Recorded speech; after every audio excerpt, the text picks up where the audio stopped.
Meanwhile, hundreds of Palestinian supporters marched through downtown Vancouver today, denouncing the violence in Gaza and calling out the federal government for its position on the conflict. Tim Weeks has that part of the story.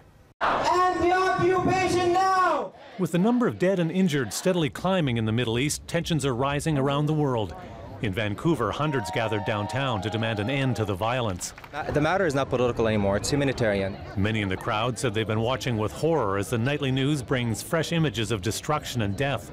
They called this gathering an emergency protest, done in solidarity with the Palestinian people. Free, free Palestine! They say they've also been horrified at the Canadian government's position, a position that Prime Minister Stephen Harper recently spelled out at a news conference. No one likes to see the suffering and the loss of life that has occurred. Obviously, that said, we hold the terrorist organization Hamas responsible for this. This is absolutely disappointing when the Canadian government supports the massacre. We're trying to protest against the government and members of parliament because we don't stand with them when they say that they support Israel. The crowd has also been outraged by local news coverage, saying some of it has been slanted and biased.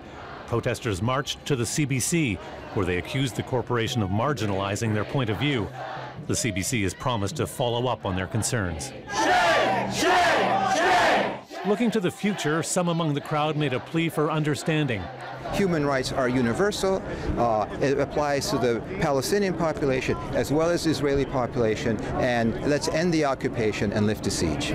He says what he saw when he was in Gaza recently is simply unimaginable and needs to stop. Tim Weeks, CBC News, Vancouver.